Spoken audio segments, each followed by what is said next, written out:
Let's begin with a word of prayer. So, Heavenly Father, we thank you for this morning. I just pray you be with us today, guide my thoughts, give us clarity of discussion. I just pray that the students, if they have good questions, they'd ask them. And I just pray you continue to help the students through this semester. I know their life's difficult with the many classes they're taking. I just pray that you just build them up, Lord, and just make them into great servants for your kingdom, Lord. In your name I pray. Amen. All right, so I introduced the notion of the Cauchy Riemann equations last time, right?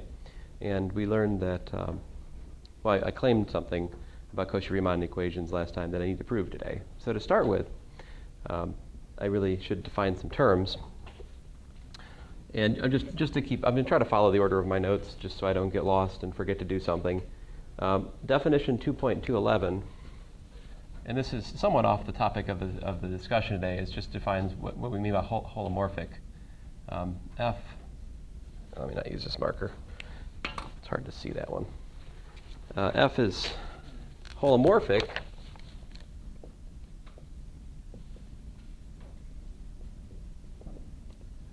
it's holomorphic on a domain D. What's a domain? Remember, a domain is an open connected set, right? On a domain D, if F is complex differentiable,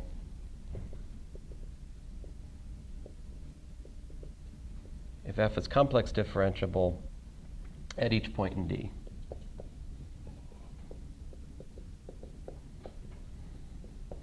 All right? And then we also define holomorphic at a point. F is holomorphic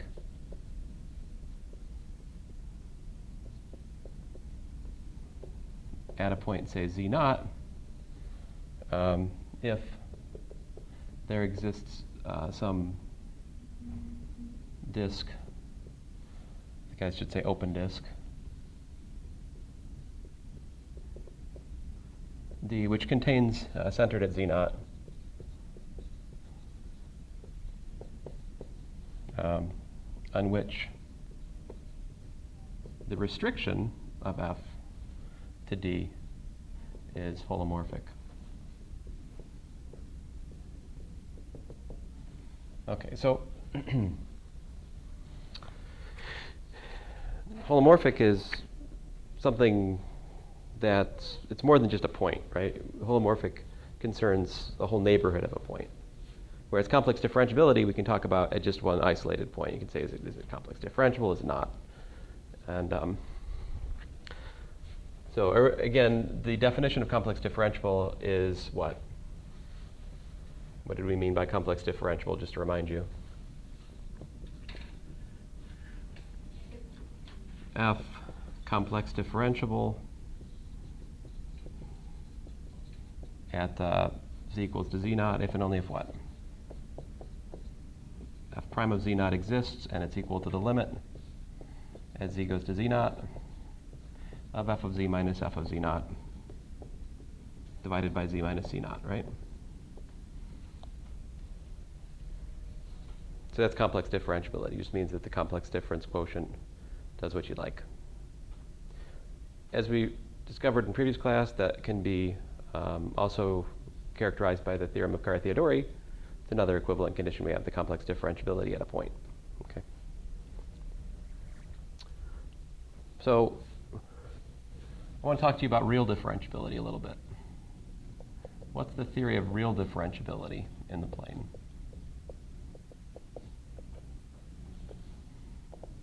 So if we consider the complex numbers as R2, then if you have a function, that's going from the complexes to the complexes, it's naturally associated with what?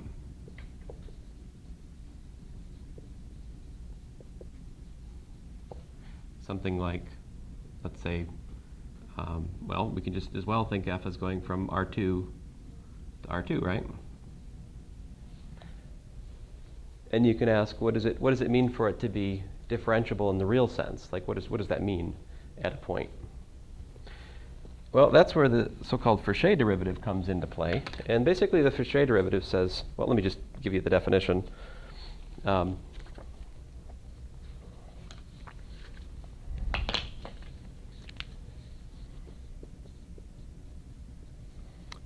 if f from some subset of R2 to R2 has an associated linear transformation L, which is also a linear transformation from R2 to R2, such that the following limit exists and is 0. So the limit as h goes to 0 of f of p plus h minus f of p minus L of h, all divided by the norm of h. Now, norm of h is just fancy speak for the length of h as a vector. So this quotient I just wrote is called the Forshay quotient.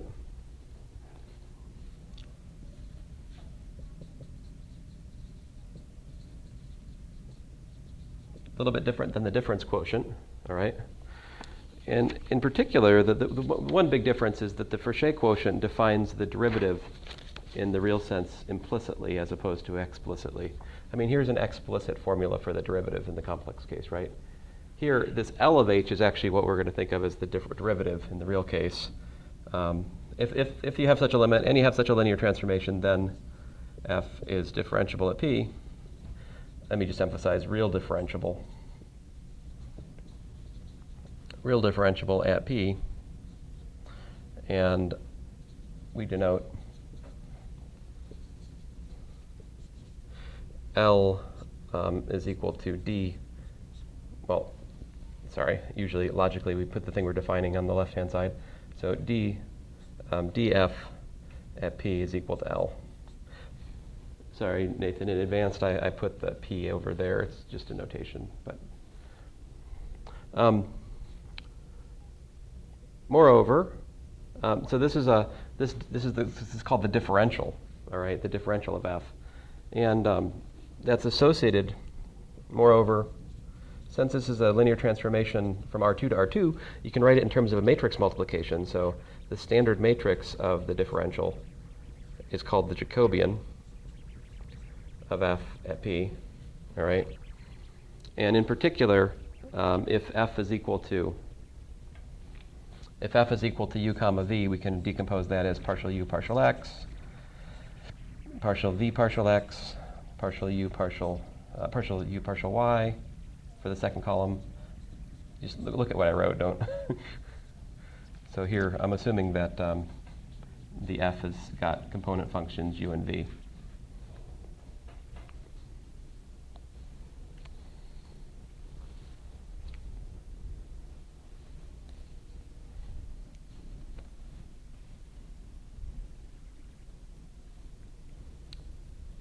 So this is what plays the role of a derivative for a function from R2 to R2. It's a little 2x2 matrix, basically. Let me give you an example before I go any further. So if we have f of x comma y equal to x comma minus y, then the Jacobian of f is equal to 1, 0, like this.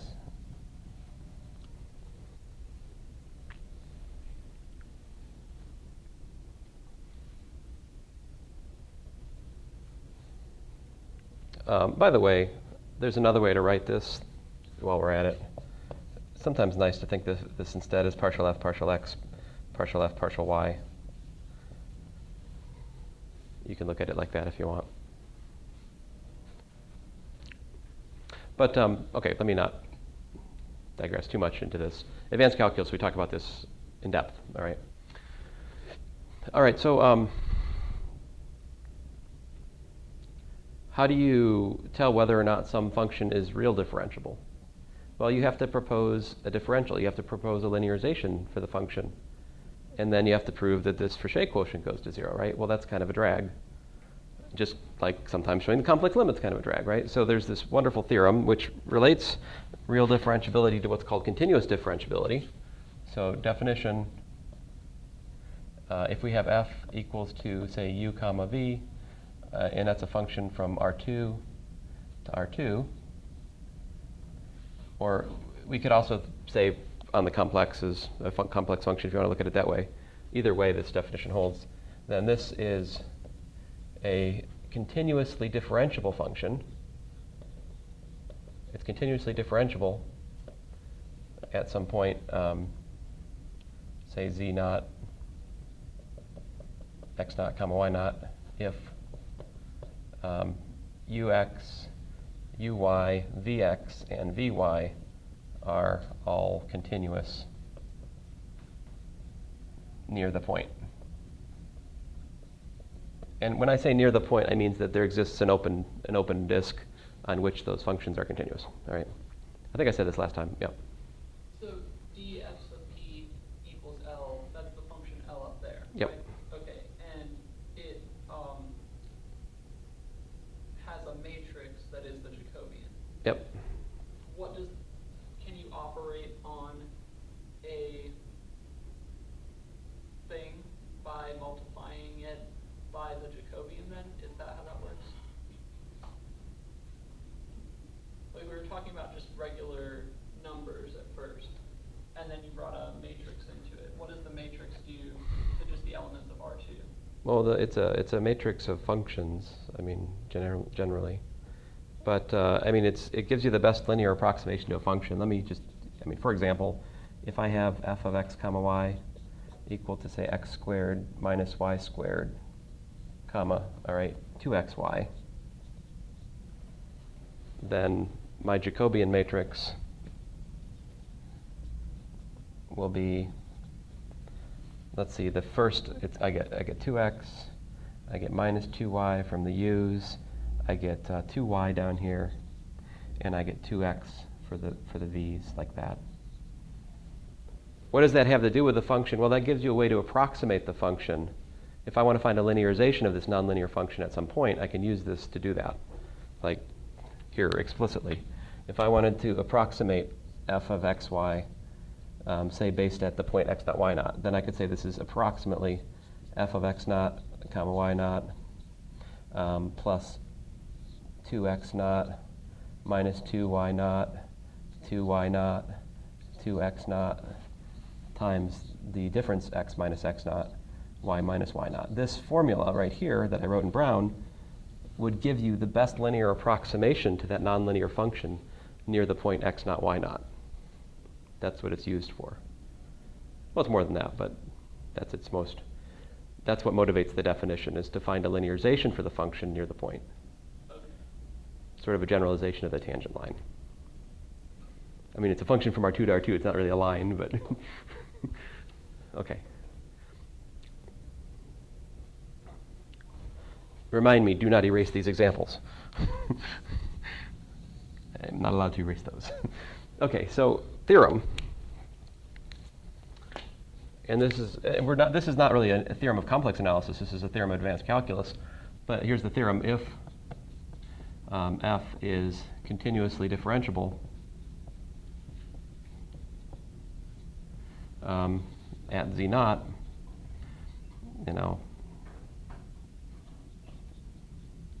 at z naught, then in R2, then f is differentiable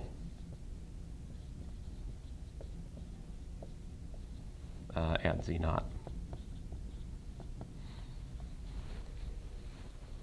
So continuity of the partial derivatives. And remember, partial derivatives don't involve this kind of limit.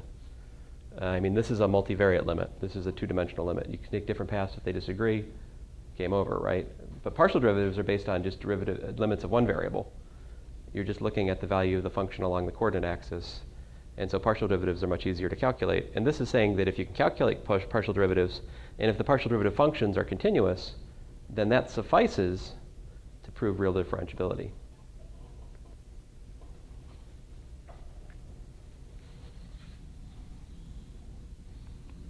So this is my theorem. 2.3.2.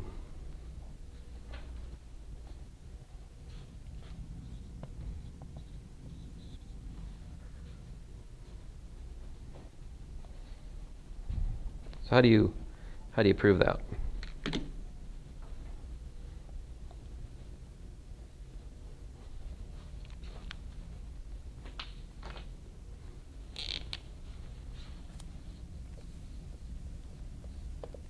So we're going to assume f is assume f is continuously differentiable.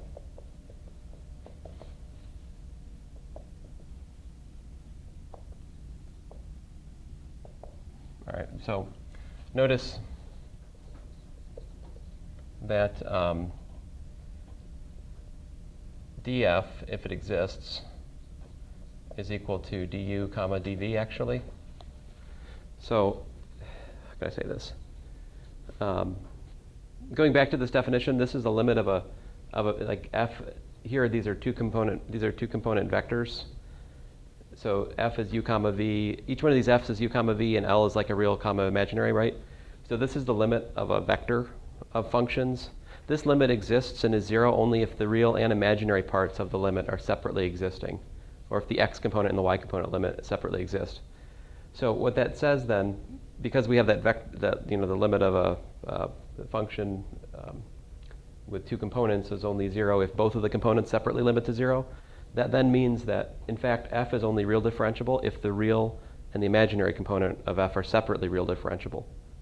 So instead of worrying about the whole problem, it suffices to show that u is real differentiable.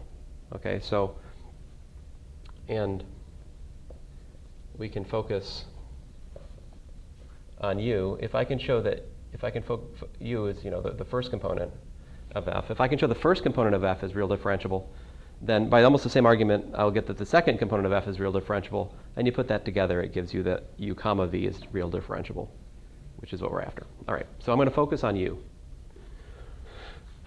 So our goal is to show what? Our goal is to show that the limit as h goes to 0, and h is a vector of two component vector of u of, what do I got? P plus h minus u of p minus L of h is equal to 0, right? All divided by the norm of h.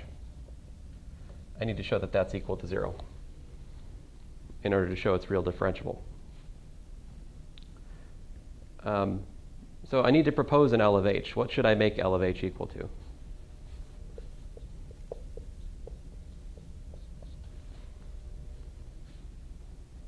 I'm assuming it's continuously differentiable, right? So I have partial derivatives to work with.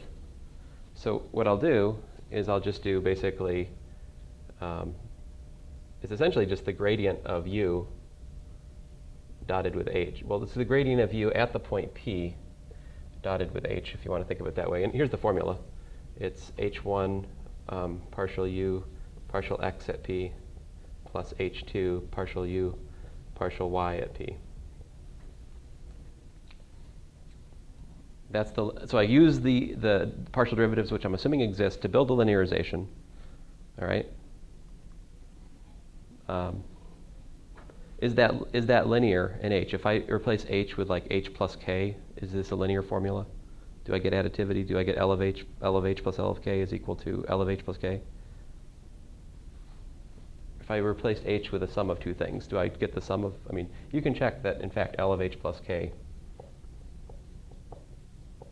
is L of h plus L of k. That's not hard to prove, given my formula. So it's additive. Is it homogeneous? Can I pull a scalar out? If I have L times ch, where c is a real number, can I pull c out? I argue that that's also not hard to see from this, because if I scalar multiple h by a real constant c, then I get ch1 and ch2, so I can just factor it out, so I get this property as well. So my proposed L is in fact linear. Now I just need to somehow argue this limit, right?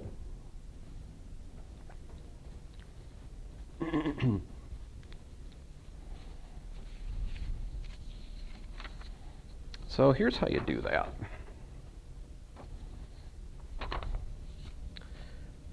we look at, let's see here, u of p plus h minus u of p. So that's actually u of a plus h1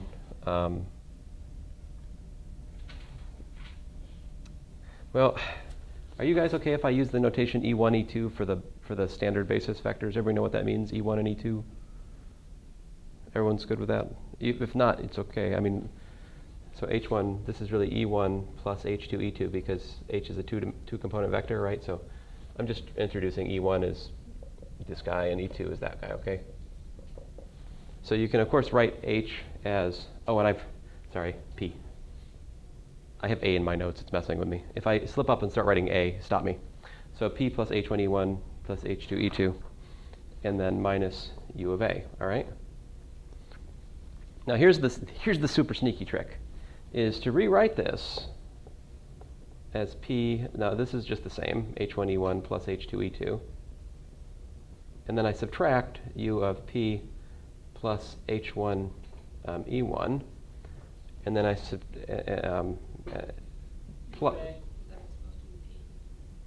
oh, yeah, like I said, watch out for that. I probably should just write A equals to P somewhere and be done with it. But so I'm going to add 0.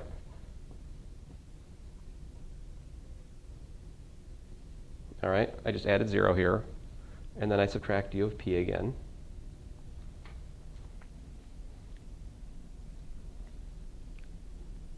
All right. That's the super sneaky step. All right, that's the super sneaky step right there. And here's the awesome thing about this expression, is if you look at this right here, the first two terms, what is changing in the argument is just what? You're going from H2, E2 to maybe if I rewrite this one more time, this is U of like P1 plus H1 comma H2 minus U of, plus P2H2 minus U of P1 plus H1 comma P2. And just to, let me rewrite the other one too, so that I want to make sure that you understand what I'm doing here. Plus U of, say, P1 plus H1 comma P2 minus U of P1, P2. So what can you tell me? That in the blue, you see that P1, H1 is frozen across this difference, right? But the second component is going from P2 plus H2 to P2. And this one, the second component is frozen, right? But the first one is changing by H1 units. So these are finite differences which are associated with partial derivatives. We're changing just one component of the function while keeping the other fixed. So what I can do is I can apply the mean value theorem. I can apply the mean value theorem and rewrite this, you see, as the partial u partial, let's see, this is partial u partial, which one's changing? The y is changing, right? So this is partial u partial y at the point P1 plus H1 comma P2. Well, that's not what it is. I mean, it's not at this point, right? The mean value theorem says I can pick some point. Let's call it C. I'll call it C2 since it's associated with y. Times what? Times, what's the difference here? What's the change in y across from this to this? It's H2, right? Mean value theorem says there exists some C2 appropriately chosen close to P2 basically. I'm thinking about a little closed interval centered about P2, right? And close to that closed interval about P2, say P2 plus or minus the absolute value of H2, there has to be some point C2 in there such that the derivative, the y derivative times that is equal to this change. That's the mean value theorem, right? Mean value theorem says what? It says the change in y over the change in x, the average rate of change, is equal to the instantaneous rate of change close to the point. So mean value theorem in a nutshell just says that you can approximate the average rate of change by the instantaneous rate of change by a point appropriately chosen on an interval. And then this one over here is what? Plus what? Sorry, my color coding has decayed. This one over here is partial u partial x at some other point, C1, where C1 is close to P1 within absolute value H1 units of P1, and times what? Times H1.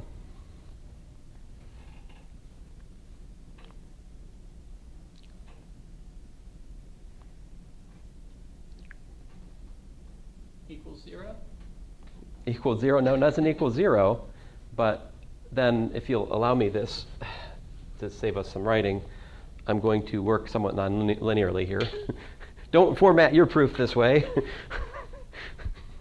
But for the sake of me not taking the whole class to express this thought, we just use a little creative board work here. I'm then going to go and take what we just learned, that is this is equal to that, right? And put it up here.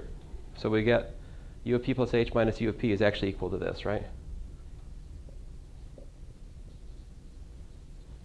So I get partial u, partial y, c2, h2 plus partial u, partial x of c1 times h1, and then minus what? Minus L of h, but we said L of h was what? So minus h1 partial u partial x of p minus h2 partial u partial y at the point P. I'll divide it by the norm of h. And you say we can't do that? Like, we can't do that? I'm saying that you should write your proof in logical order. You shouldn't go back to the start of your proof and put new details in as you're writing it. That's bad form. Right? You'd be like, oh, Dr. Sperano, I understand you took off these points, but if you had been sitting and watching me write it, you would realize I had written this first, I'd written that second, so you really shouldn't take these points. It wasn't out of logical order. You just have misunderstood the temporal ordering of my paper. We have this pesky top-down convention that we insist on for you guys, but I'm violating it at the moment, obviously. Or you could think of unfolding the board into some sort of Riemann surface. I don't know, but sorry. So this is the limit as h goes to 0 of, really, if you look at it, you've got partial u. Well, let me stop writing. No more writing, no more writing. I'm just going to give you an argument for the plausibility of why this goes to 0. It's very easy to see from this point. I will post a little page that has the full analytical details for you guys to look at if you want. But at this point, it's already clear that this goes to 0. Why? What happens as h goes to 0? What happens to C2? And what happens to C1 and C2 as h goes to 0? As h goes to 0, h1 and h2 separately go to 0, right?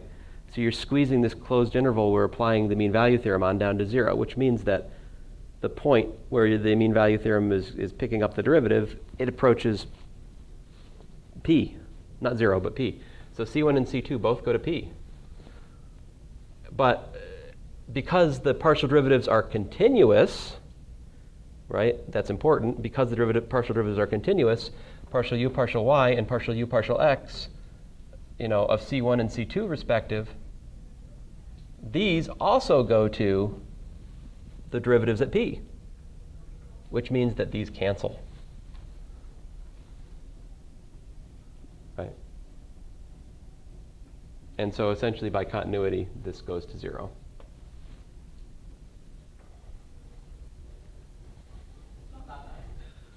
Yeah. It took me about 40 minutes to prove it in n dimensions yesterday. Over a norm linear space, though, so slightly more baggage notationally, but the argument pretty much remains the same. All right, so that's really just advanced calculus, but I think it's important for you to see those details because I want you to understand just how sneaky it is to assume this continuous differentiability. that somehow allow that the continuity of the derivatives and the mean value theorem allows you to transition from something about a one-dimensional, derivative to, the best real differentiable function, which is it's anyway. All right, so now that we have that, let me kind of get back to the complex analysis if I can. Where should I go? What did I say? Don't erase this. Yeah.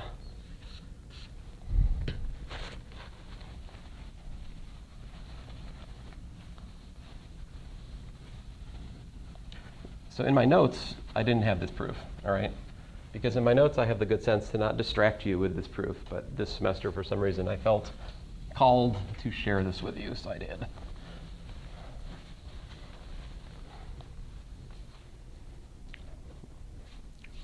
So,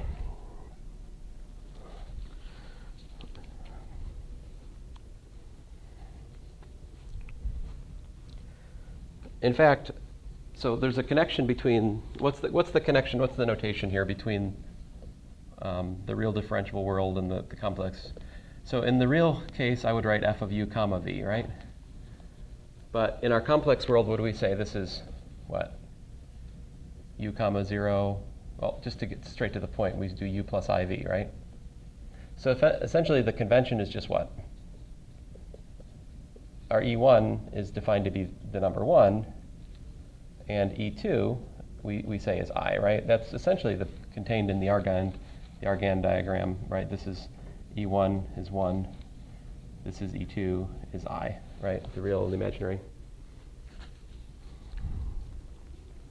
So with that in mind, you can look at, so consider then, I just want you to appreciate something before we go any further. We looked at this function f of xy, right? Equals to x comma minus y. What's that look like in the complex notation? That translates into f of z is equal to x minus iy, which is what?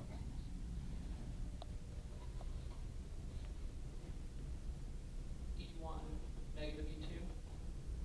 No. In the what is that in the, you guys, complex variables? What is that? What do we call that? X minus iy. Yeah, z bar. Yeah, the complex conjugate. That's z bar. Okay, so you can look at the limit as z goes to z naught of z bar minus z bar naught divided by z minus z naught, right? And if you look at that limit, all right, what is it?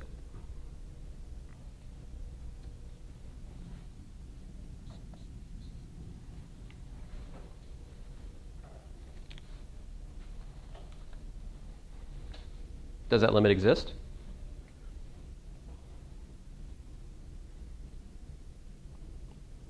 Since I'm asking the question, you should expect not, right? How do you show a limit in the plane doesn't exist? What's the usual technique? Use multiple paths to show that there are two different limits. Right. Now, Malia, you look. You're okay. I wasn't trying to say that you were not, that your physical appearance was substandard. That was not my intention. But okay. So let's just take what is this in real notation, really? You multiply by the conjugate of, let's see, so this is, x, this is actually x minus x naught plus I times y minus y naught, right? So if I multiply the top and bottom by the conjugate of this, what do I get? I get, downstairs I get x minus x naught quantity squared plus y minus y naught quantity squared. And upstairs I get the product of this in itself, right? So I get basically just square this. I get x squared minus y squared plus, stink. I get a mess. I can't. I've got to multiply this. I have to multiply by z bar minus z naught bar squared. I have to do that to get the top, right? Which is what?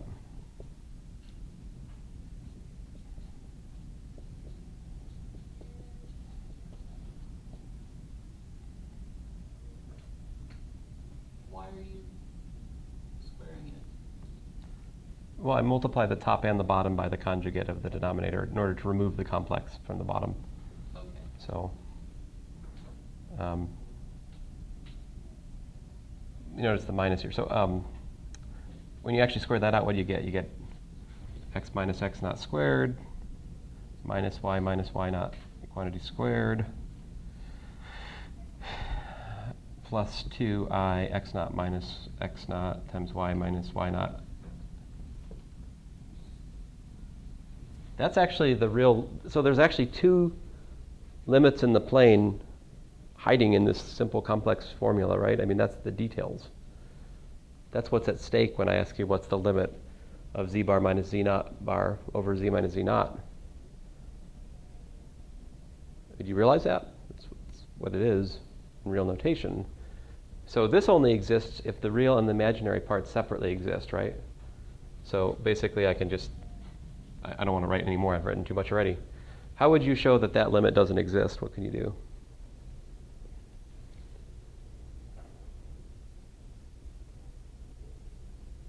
So that the real and the imaginary part don't go the same?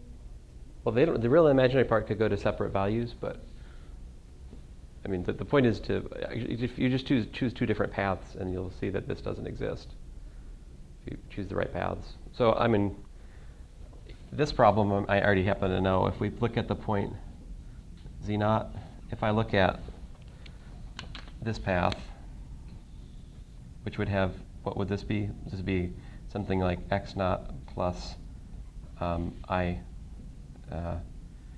naught plus t, something like that. When t is equal to 0, it's at the point. So you could look at that path, the blue path, and then you could also look at the green path I'm about to draw, where you fix the y and let the x vary. This would have parameterization something like, x naught plus time plus I y naught, so you fix the y. If you look at these two different, what happens when you put the green or the blue into that expression?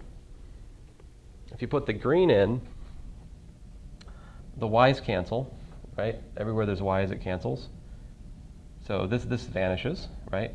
So the green basically takes this expression to simply the x naughts cancel, right? It just leaves you with t squared divided by down here, t squared, right?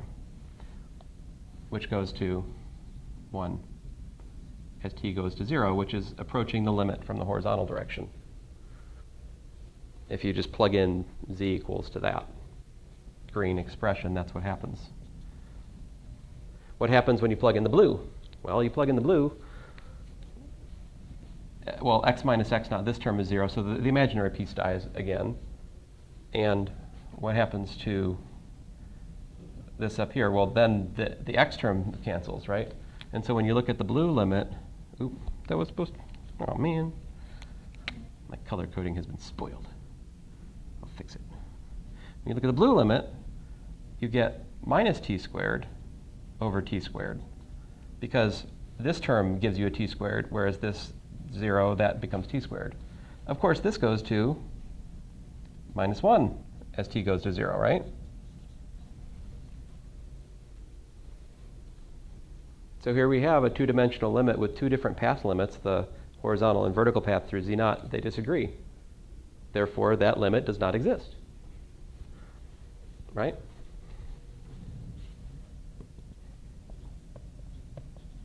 That limit does not converge. And that limit not converging, what does that say in terms of complex differentiability? What does it say? What function? Conjugate is differentiable. Right, so exactly. So this says that f of z equals to z bar is nowhere complex differentiable, because z naught was arbitrary.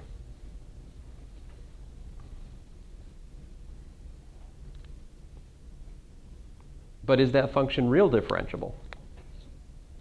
Probably. Yes, it is. In fact, it's continuously differentiable. Here's its Jacobian matrix right here. It was my first example. The Jacobian of the conjugate matrix is just 1, 0, 0, minus 1. So it's real differentiable. In fact, it's continuously differentiable on the reals. But it's not complex differentiable. There's something really special about complex differentiability. This other example down here, though, is the real notation for what function? F of z equals to what?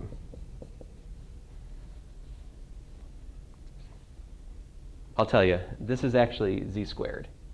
If you take x plus iy and you square it, you get x squared minus y squared plus 2xy times I. So in fact, this is the function z squared hidden in real notation. And we proved previous classes that f of z equals z squared is complex differentiable everywhere, and the derivative is just 2z. Remember? So what is so different? But it's also real differentiable, right? But what's so different about these matrices, about these Jacobian matrices? What is it about complex differentiability that, I mean, how do you see complex differentiability is the question. Okay? So let's figure it out. So what should we do? Let's assume we have a complex differentiable function.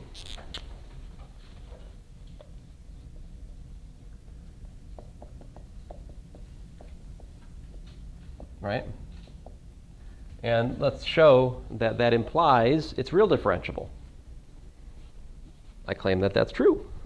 Let me show you why. So assume f is complex differentiable at a point, let's say at z naught.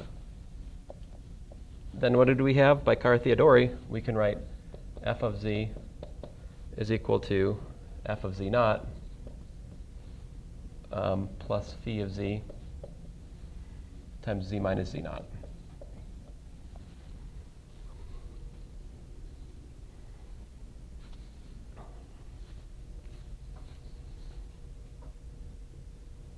Or what's more useful to us, since we're writing limits in terms of h, I mean, the real differentiability I've expressed in terms of h going to 0, right? So I need to translate this into the other notation, which is what? F of z plus h is what?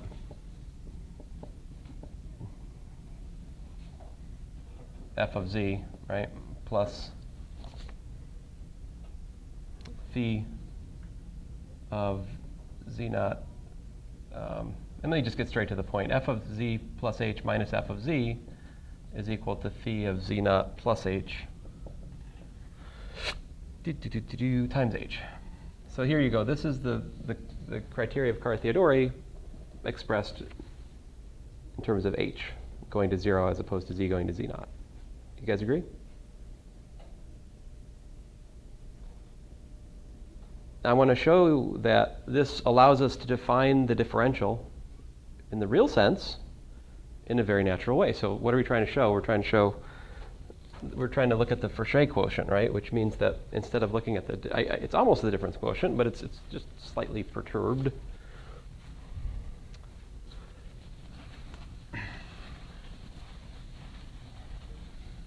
I am keeping myself from erasing those. We're not done with them yet. So here, let's look at this. We've got f of z plus h minus f of z naught. Why do I have a z naught all of a sudden? Oh.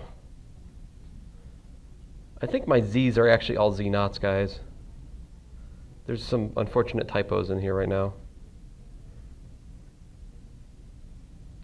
Curses. These should be z naught, z naught, z naught in the second expression. In the first expression, z is fine.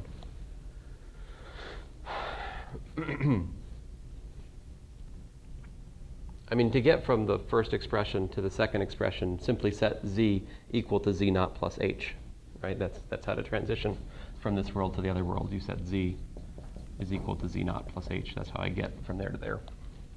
All right.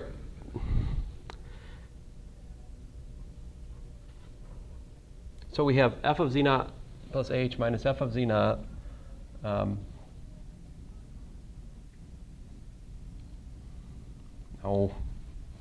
Nothing wrong with what I wrote, but I'm logic. So in order to show the real differentiability, I need to claim something, right? So I'm going to claim that the L of h is simply equal to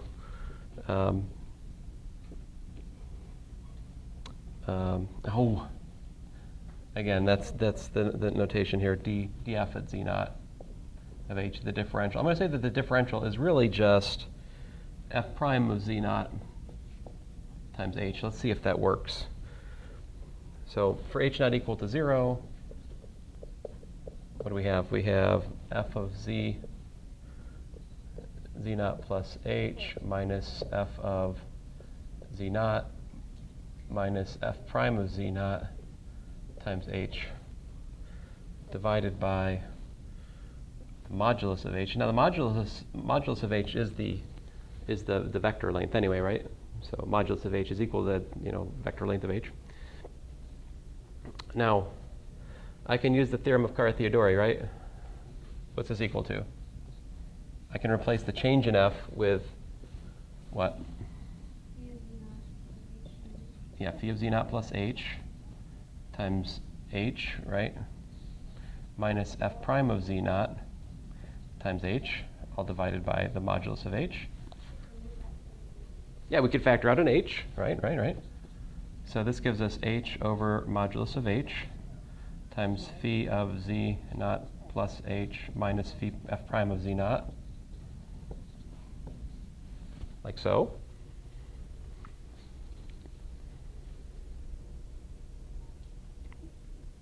And then we wish to show that quotient tends to 0, right? If I can show that the quotient tends to 0, and if you believe me that the formula for the differential is linear, it is, then that shows that it's real differentiable.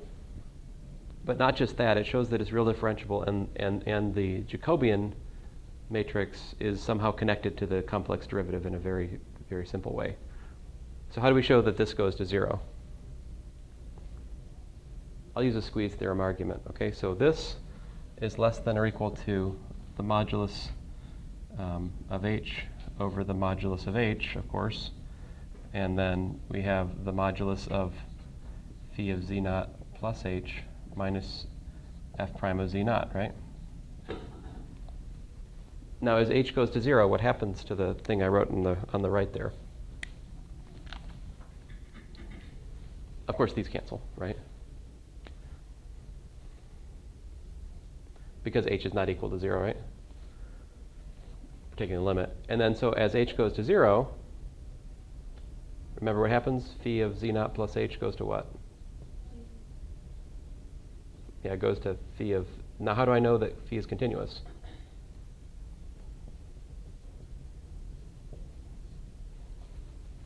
That was part of the theorem of Cauchy-Riemann, right? That was a continuous function, and that the value of the function at the limit point was the derivative at the point. So that goes to f of prime of z naught, and they cancel. And so this whole thing goes to 0, thus showing that, in fact, yes, f is real differentiable.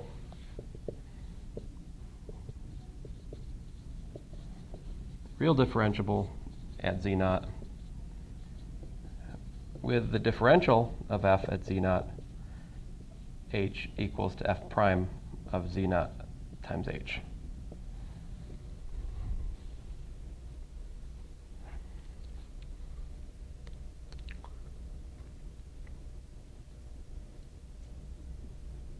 So let's work this out. What does this say about the Jacobian then? This is a really special formula. If I let this derivative be, say, a plus ib, just to give it to make the writing easier. This is a plus ib, right? Just to give it a name for the real and the imaginary part for the derivative. And h is what? H is h1 plus ih2, right? Multiply that out, what do you get?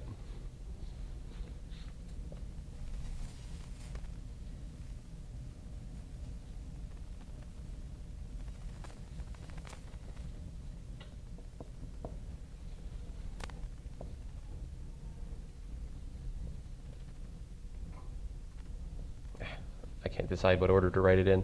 So bh1 plus ah2, right? Let me rewrite that as a column vector. This is really, let me rewrite it as a matrix. This is really a minus b, b, a times the column vector h1, h2.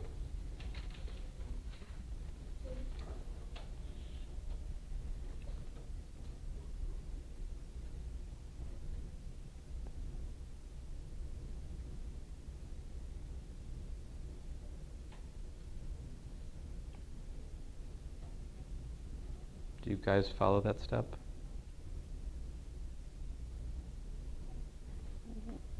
I'm rewriting this as this, comma, that, but it's a column vector, right? So if you multiply this out, you get AH1 minus BH2, and then the second component would be BH1 plus AH2. But it's also expressed as what? This is also equal to the Jacobian matrix, UX,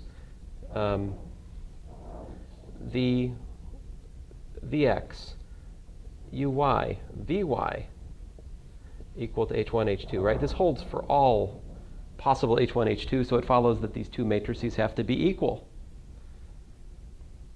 What does the equality of these two matrices say? It says that A is equal to UX, right, is equal to VY, and it says that B is equal to VX, which is equal to minus UY. And there you have it. Those are the famed Cauchy Riemann equations.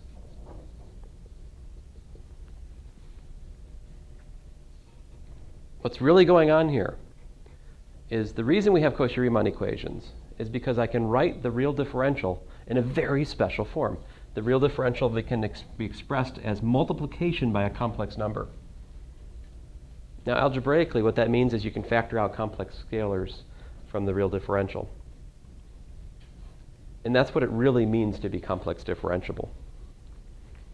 If we can look past this, technical stuff about continuous differentiability. It means that we can pull complex numbers out of the real differential. It means that the differential in the real sense can be written as just a complex number times a other complex number. I mean, look at this. This is usually a matrix column product. I'm saying this matrix column product actually is expressible as the complex derivative times that complex times the column vector written as a complex number. Most matrices don't have this form. That's a very special pattern. A minus B, BA. That's a really special pattern. That's not, in fact, the case. Look at this. The conjugate function, f of z equals z bar, doesn't fit the pattern. See? 1, 0, 0 minus 1 doesn't fit the pattern we just discovered.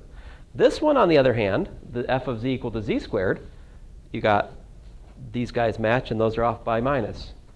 It's complex differentiable. That's why there's these Cauchy Riemann equations. So I've just showed you that complex differentiable implies the Cauchy Riemann equations.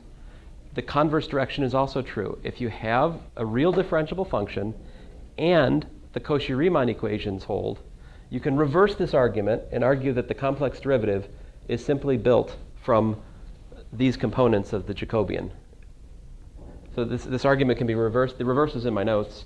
We're out of time, I think, but you can reverse this argument and then show that if you define f prime of z naught equals to ux of z naught plus I times vx of z naught, in fact, that will then give you a complex derivative if I know I have real differentiability and the Cauchy Riemann equations hold.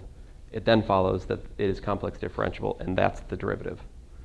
So this is reversible. The thing you got to be careful about is the issue of continuous differentiability. It is, in fact, not enough for just the Cauchy Riemann equations to hold at a point. If the partial derivatives are not continuous, you can get pathological examples which don't fit the bill. All right, well, I think I'm out of time, so I will be quiet. If the partial derivatives are not continuous, then it's not differentiable in the complex? I didn't say that. What did you say? I said that if it's continuously differentiable, and I have Cauchy Riemann equations, then it's complex differentiable. Okay. To what extent can you weaken the condition of continuous differentiability and still get complex differentiability? That is a much more subtle question. Is it a large extent or a small extent? It is a much more subtle question. You'd have to look at Remmert. He gives various ways you can weaken some of these things. There's all kinds of really, complex differentiability is continuous differentiability is a very greedy condition. And you can do with less and still get nice results. But for us, it is a good compromise between getting hopelessly technical and, it's kind of like using star-shaped instead of using simply connected.